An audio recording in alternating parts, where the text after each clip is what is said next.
Hey, Carol, welcome to the pod. Paul, thanks for having me. So there is a lot to get through today with you. First off, I just want to start by calling out your book, which I've got right here, which is Powered by People: How Talent-Centric Organizations Master Recruitment, Retention, and Revenue, and How to Build One. That's a long subtitle there, Carol. Anyway, so so lots of super interesting stuff in here. I know you mentioned the book actually has been out for a while, but I know you mentioned that there is an Audible version of the book, which is just coming out right now, right? Yep, it's due out very soon. It's been narrated, and I'm just listening through it to make sure everything's okay right now. So it should be out within the next couple of weeks. Excellent. All right. Well, we'll definitely make sure that we include links to all of this. Mhm. As I say, really interesting read for me. And I think one of the reasons why it was so interesting is because you call out this concept of a talent-centric organization. And I think a big learning opportunity for me was to gain like a deeper understanding of what it takes to actually bring top talent into an organization, and Mhm. how that's a skilled discipline in its own right that is distinct from Mhm. other activities that typically happen inside Correct. organizations. So why don't we start with how you would define a talent-centric organization in the first place? Right. So there's really three core principles to a TCO. The first is leadership working under an aligned vision that everyone can articulate, not just the executive team. It's really places focus on your people. Everything you do drives better experiences for your people, and this includes the C-suite. Second thing is talent development strategy from recruiting to succession beyond the C-suite, right? And this includes building diversity so as to not suffer from groupthink. It's not building diversity to check a box, right? And the third thing is what I call built-in blind spot awareness from established feedback loops, right? So this is about shifting how you work, how you think, and therefore how you work. And that begins at the leadership level, and then you trickle it down throughout the organization.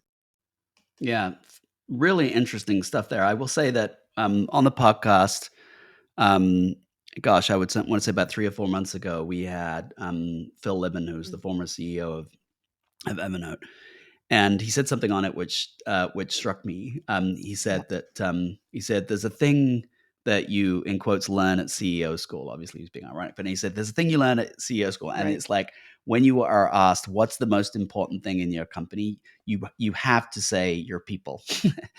And so obviously he was being quite tongue in cheek when he was talking about it, but there's a lot to that, right? Almost any leader inside Hmm. any organization what is most important, and they'll say it's our people. But then, as you point out in the book, really interestingly, there's a big difference between that knee jerk Hmm. response and then actually Hmm. living it in terms of how you structure Right. yourself as an organization. And I know that you've Yeah. seen kind of quite a big delta between those two things, between what people profess and then how they run as an organization. Hmm. Well, we live in a world where people blow a lot of sunshine up your Mhm. skirt, um, and when the rubber meets the road, that's really not what happens, And yeah. unfortunately. So, do you think it's just because the organizations haven't even like considered how to be strategic about it, or is it more along the lines of they actually think in many cases of people as, I don't know, a commodity? That's a really good question, and I think I would say it's probably some Hmm. combination of that. Um, People can really, CEOs can really believe that their people are the most important thing, but like I said, when the rubber meets the road, are you really willing to put the work in? Do you have the commitment to seeing that through to fruition? Because it takes time to do Yeah. it. And if you're a large company, it takes considerably more time, right? And that's why I don't think I assert that there's probably no large company publicly traded company that is talent-centric because of that. Yeah, that's It's just, it's just too much work for them to do. And everybody wants to blame recruiting, and recruiting is not the problem. It is a symptom of the problem. interesting. I mean, recruiting doesn't work in a lot of ways, but that's part of the reasons why it doesn't work. Yeah. Huh. Now, you talk about talent strategy as Mhm. being broken down into 4 elements. So we should explain that as you're looking at these talent-centric organizations, you effectively talk about it as being like a combination of talent strategy and overall business strategy. But within talent strategy Mhm. itself, you talk about that being broken down into 4 elements. And I think it's really Mhm. helpful actually because it starts that process of thinking about all of the different things you got to think about if you are serious about talent. So, what are those Right. 4 elements and why did you land on those 4? Right. Well, recruitment, retention, development, and succession Mhm. strategies, right? And of course, when you think of retention strategies, I mean, the development strategies is really sort of a subset of that, if Yeah. you think about it, right? If you develop people the right way, and give them what they need, you're going to retain them longer than you might otherwise. Um, listen, I didn't just make Mhm. that up. I mean, I've been at this for over 30 years. And this idea came to me after I'd been in a professional recruiter for Yeah. 16 years, right? And I'd been a coach a little bit less than that because I started my coaching training in 1998. So I'd been a coach at that point for about 10 years. And I got out of bed one morning, Paul, and I thought, I cannot make the emotional trip down the hall and around the corner Wow. into my office. I just couldn't do it. I thought there is so much wrong with this business. It doesn't work effectively. Let me see if I can figure out what the problem really is and what you need and what I can do to Hmm. solve it. And I started interviewing lots of executives that I knew at different levels. And that's really what came out of these conversations and out of what I had experienced from people. And at that point, 16 years later, I've heard a million stories about why people are leaving their jobs or want to leave their jobs or open to hearing about something else, whatever that might be. So that's it. And it really boiled down to these things. Hmm. If I were being very traditional about this approach, right, Mhm. I might be forgiven for thinking that talent um, starts and stops with the idea of taking external talent, as it were, and bringing it in. So, in other words, recruitment, right? And Mhm. that the moment that the employee steps through the door on their first day, that as Mhm.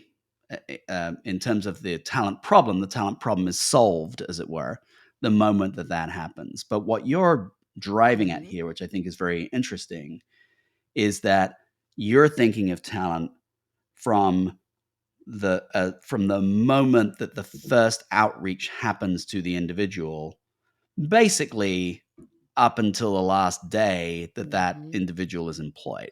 Mhm. And I think that that's a Yeah. really Right. interesting mindset. Yeah. I think a lot of it, Paul, is really. I want to be careful about using this word. People are just Hmm. ignorant to it. They just don't. It's like living in a blind spot Yeah, somewhere for them, right? They don't know that they don't know that this is how it needs to be yeah, done. And, I think, a little bit of what I'm hearing from you is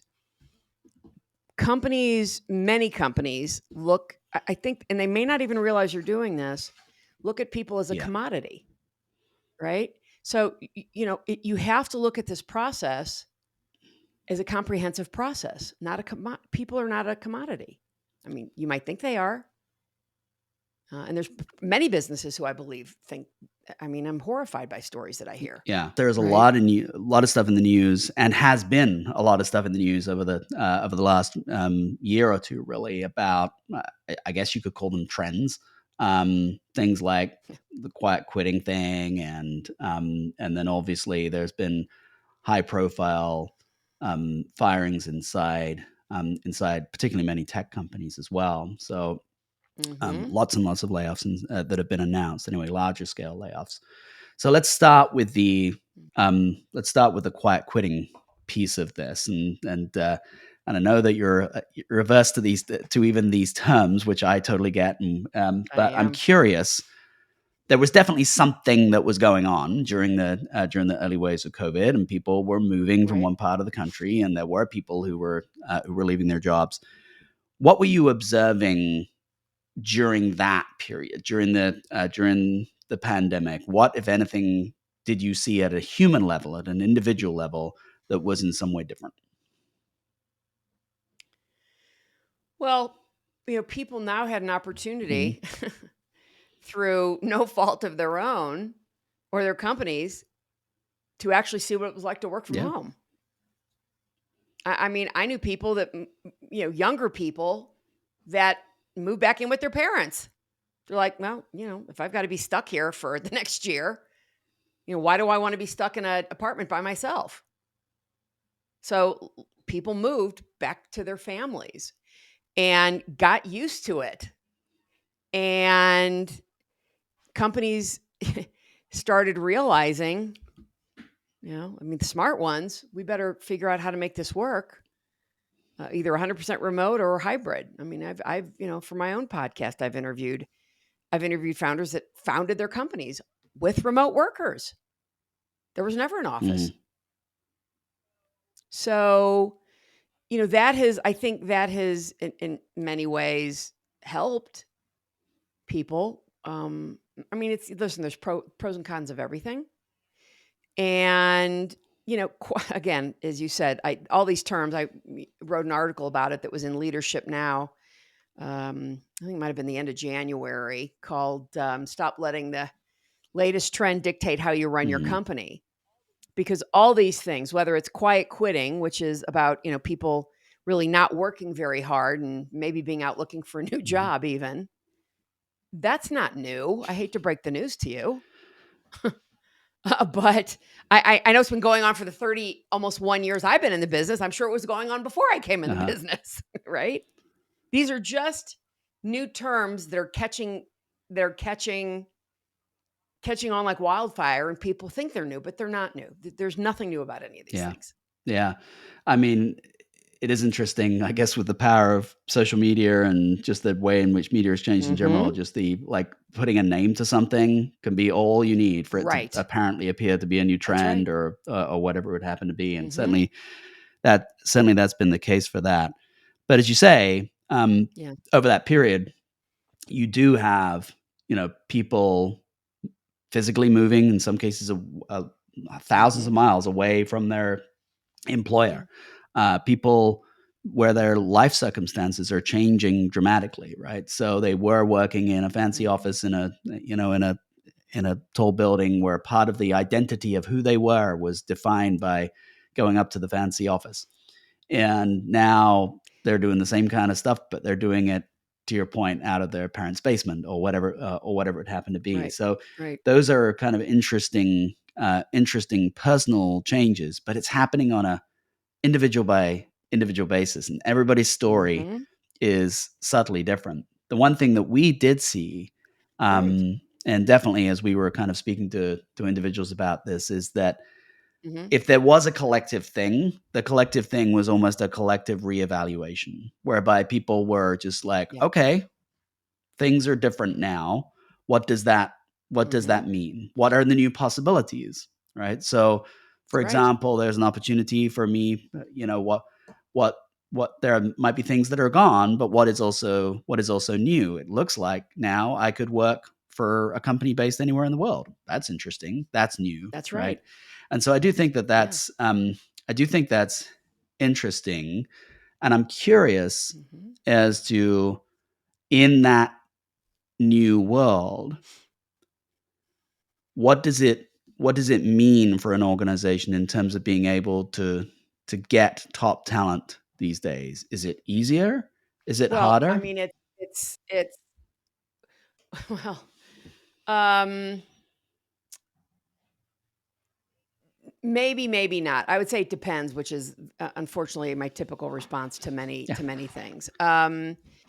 It depends on the Mhm. company, right? So if you are, everybody says they want A-level talent, but A-level means different things to different companies, right? So and I know we'll talk about this later. And when you start actually to create a position Mhm. description, once you've got a talent strategy in place for different positions, one of the questions I always ask, and I encourage everyone to ask, that regardless of how you're doing these searches, is what we have just built.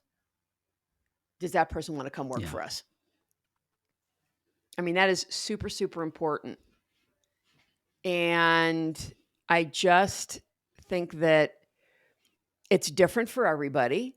Not everyone wants to work from home. And then there's a lot of people who do. I've been working from home for 21 Mhm. years. And, often, what I think companies started to realize was, oh, people aren't just sitting around eating bonbons all day. They're actually working, but they're working on their own schedule, which is frankly brilliant, which is really how it should always have been. I mean, it's different if you're selling to people, if you're in sales, you're selling to people during business hours, and same thing with maybe customer success. But, a software engineer, I mean, why do they need to punch in at, Mhm. 8 o'clock? So there's depending on your job, you can be really flexible with how you work that.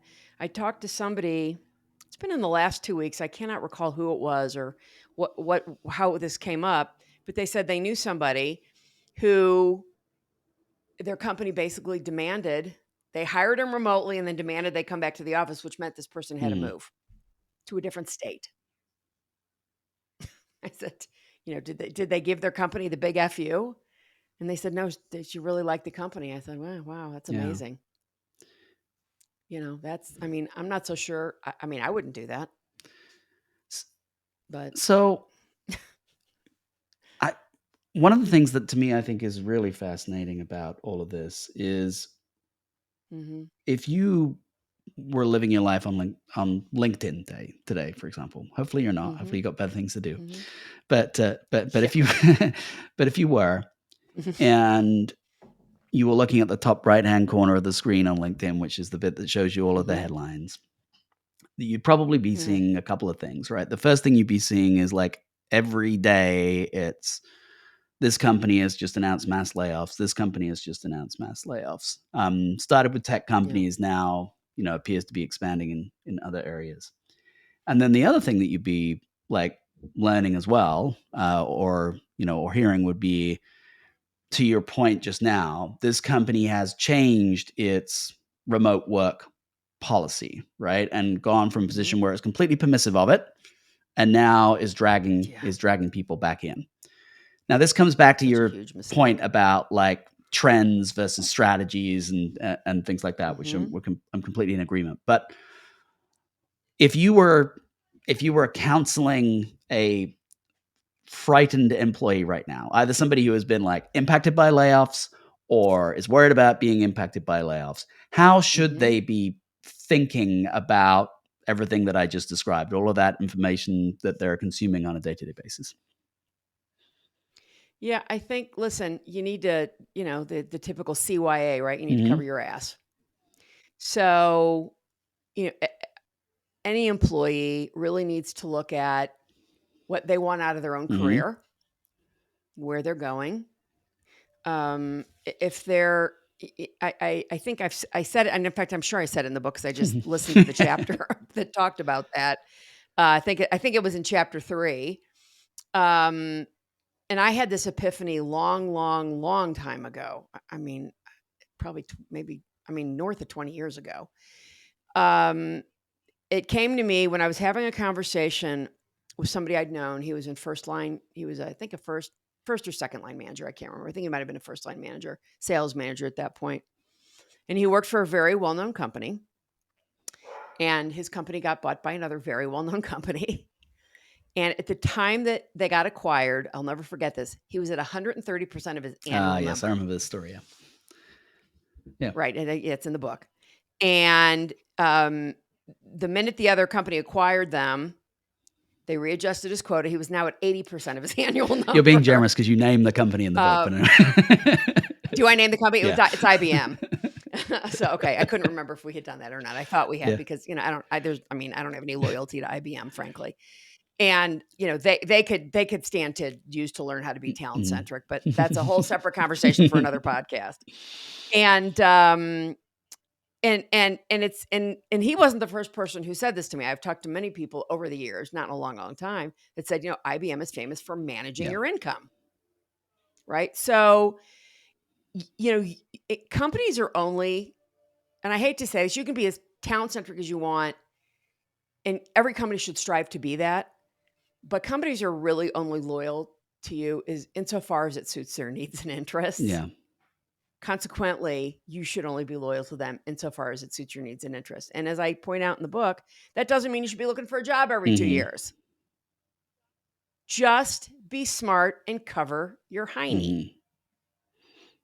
Right? If the minute you say, I'm never looking for a new job, boy, the minute you're going to get laid off. Yeah.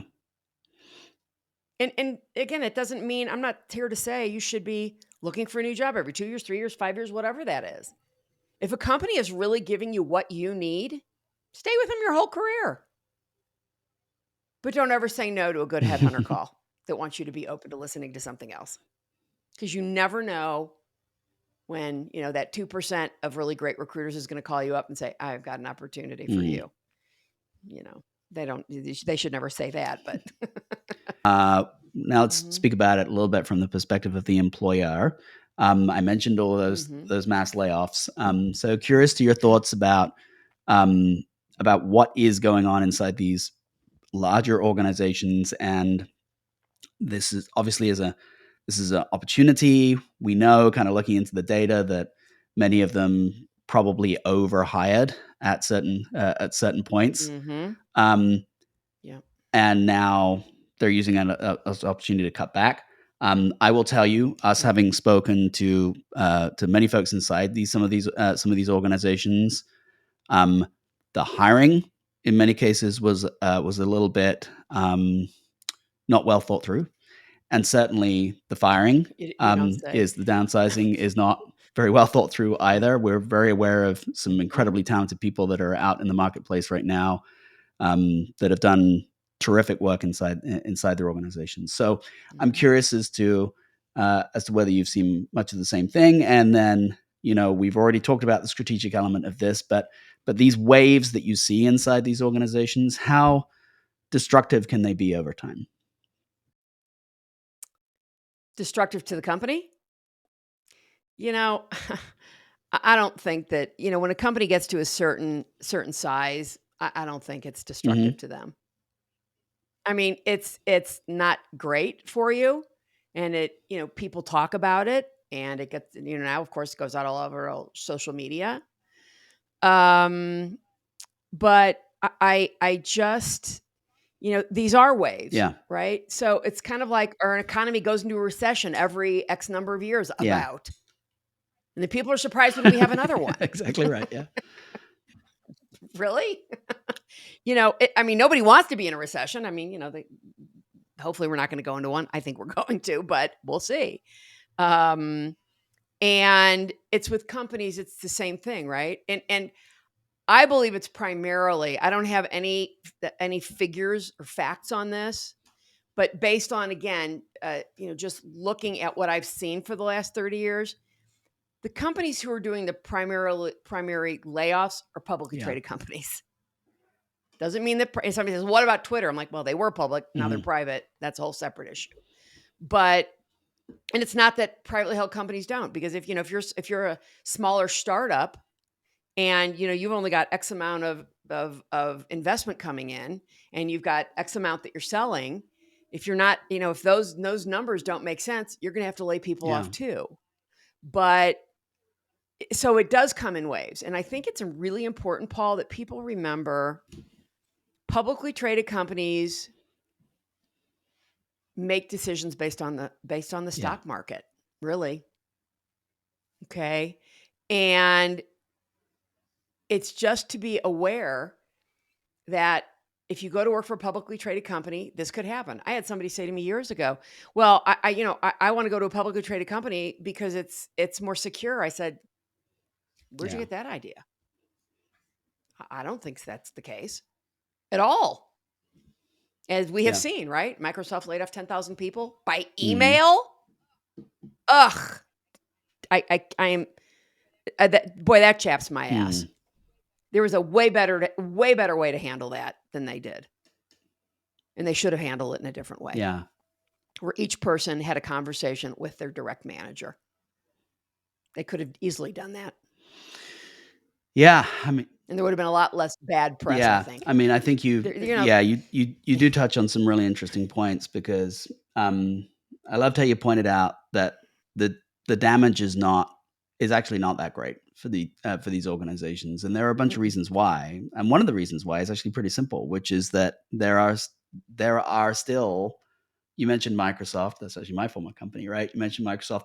The There are still millions and millions and millions and millions of people out there who would give their left arm to go work for Microsoft, and of course. and within that Yeah, those billions of people, there are some really, really, really talented people who Microsoft can recruit, and that will probably pretty much always be the no case question. uh, That's right. once you reach a certain size. And so it is, but Mhm, it's interesting. One of the reasons I think it's interesting is because other organizations that are smaller in nature, will look at those and go, well, they're almost leading the way. I'll follow. I will follow that, and that's kind of a different situation. If you are, as you point out, right, if you're a startup and you just have to, then that's a different situation. But every right. time you are like having knee jerk responses to both Mhm, the hiring, the retention, the development of people inside your organization. For example,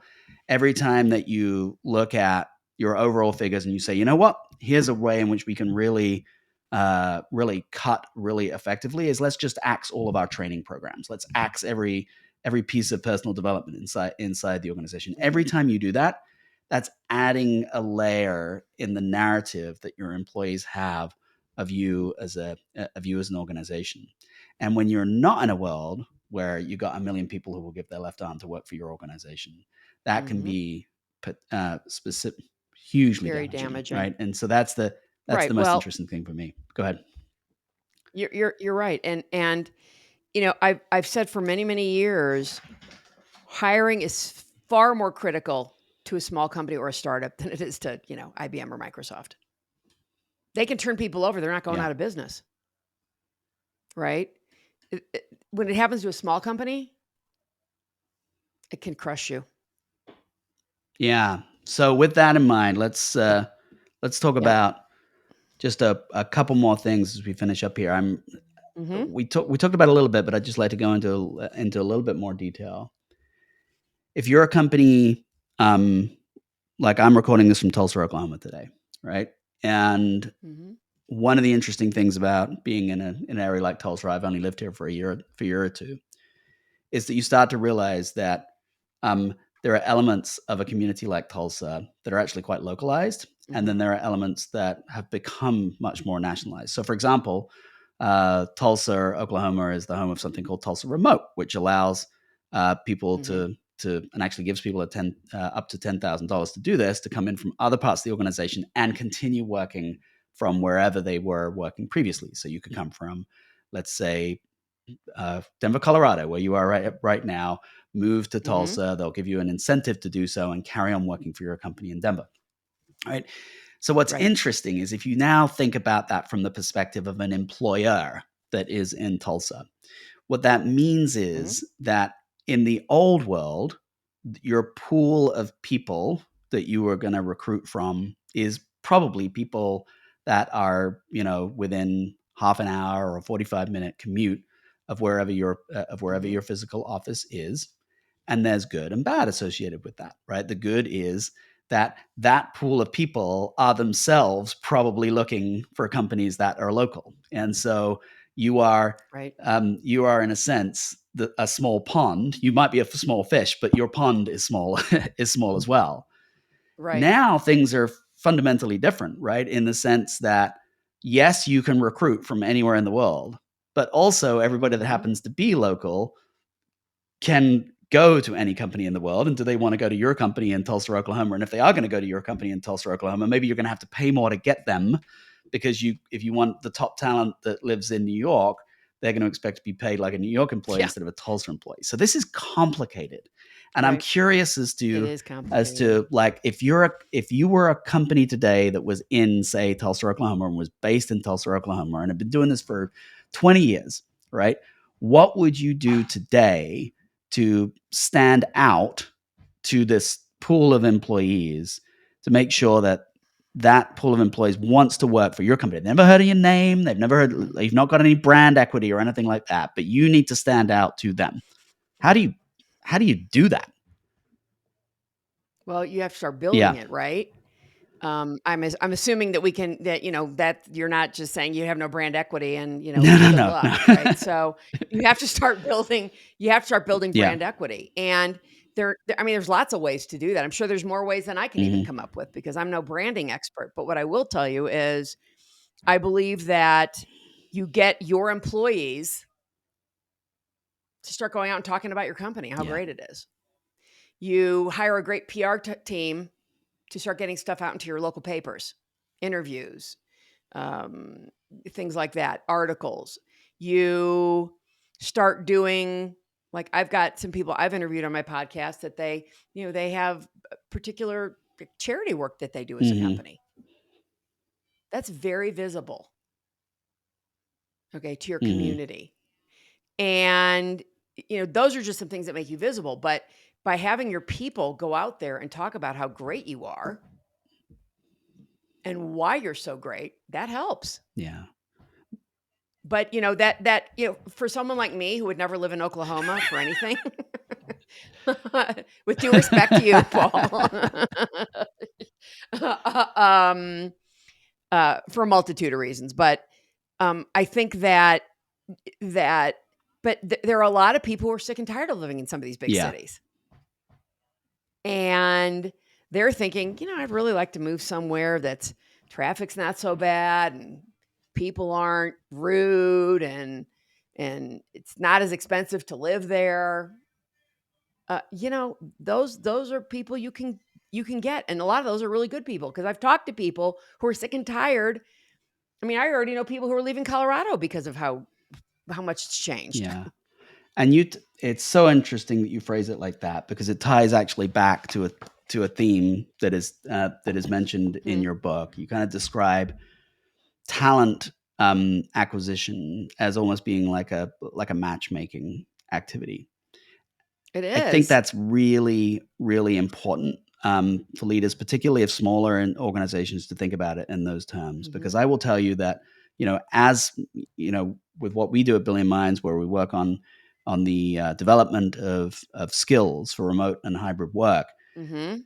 we hear so Mm. much from employers, just as you do, right, about how hard it is to find great people and to recruit, to Mhm. recruit good people. And the reason in many cases is because they're not doing any of the work that you're talking about, right? They are literally just like Of throwing course not. something out on a job board, Yeah.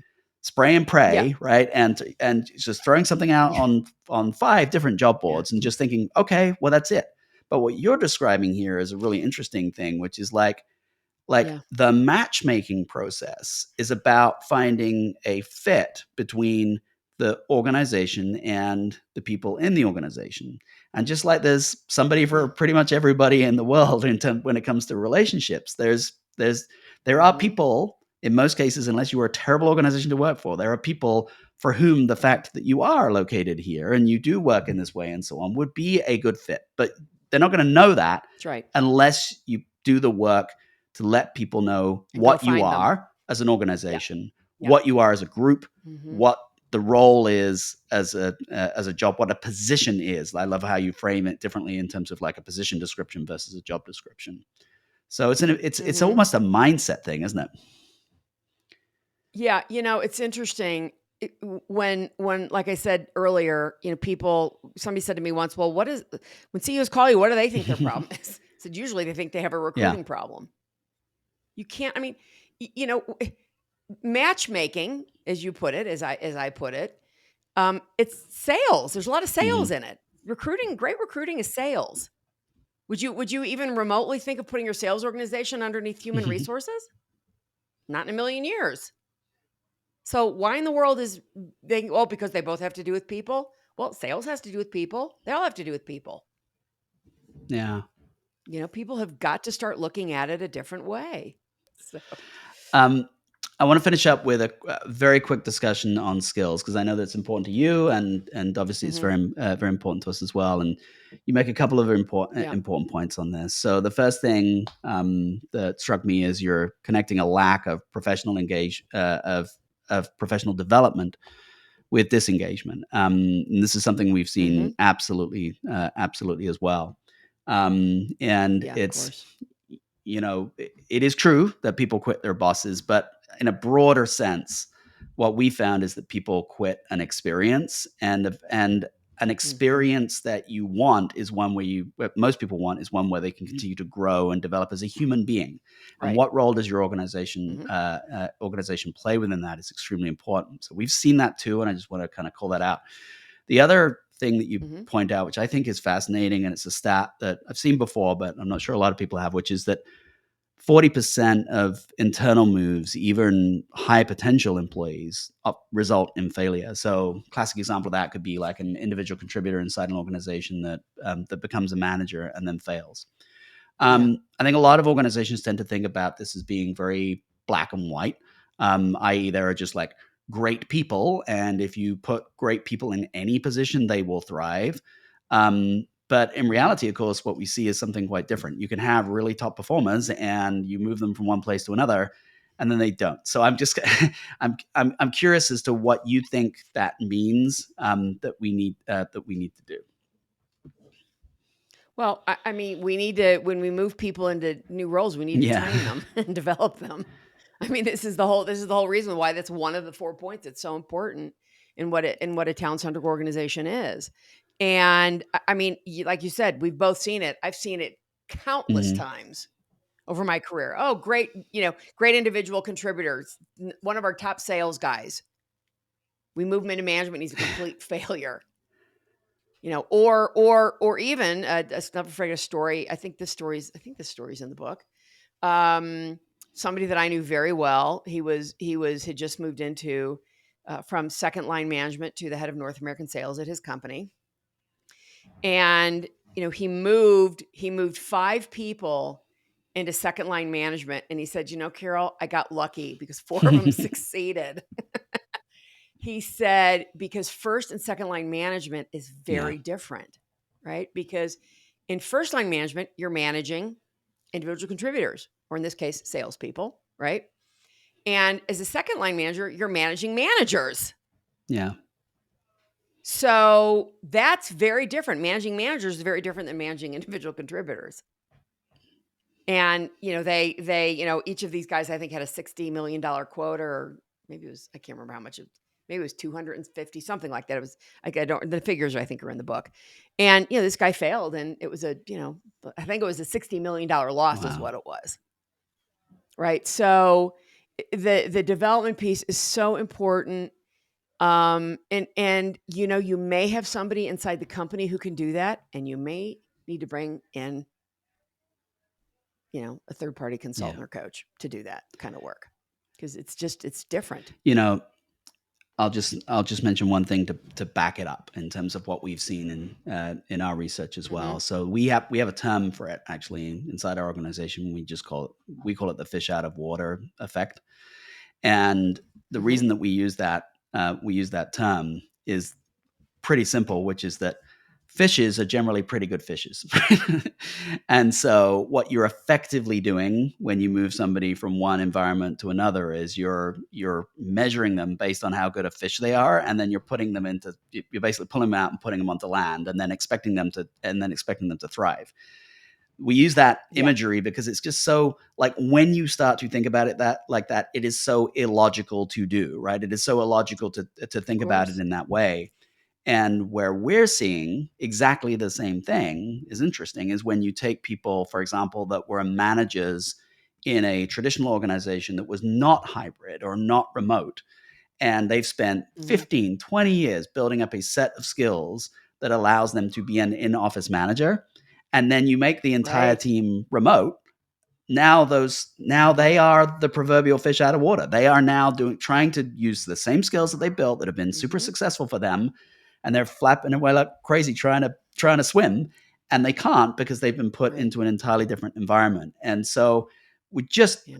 urge people inside organizations to actively look for that. If you're seeing people fail inside your Mhm. organization and you don't know why, many, many times it is related to that. And especially in this current climate where people are Yeah. trying to cut costs, and they'll say, okay, we'll fire a bunch of Mhm. people, then we'll move a bunch of people around, but we won't spend any money on training them because we can't afford to do that, right? And then the bottom line starts to suffer. Many times it's related to those things. Well, and when the economy starts to turn around, guess what everybody's gonna Yeah, do? Go find a new precisely. job, if they're If not they're already not already looking. looking, exactly right. All right. Well, I think Yeah. that's a fantastic place to leave it, Carol. Again, the book is called "Powered by People." Listen out for the Audible version if you're more of an auditory type of person. That should be out by the time the podcast comes out. It was really great to speak with you today, Carol. Thank you very much. My pleasure, Paul.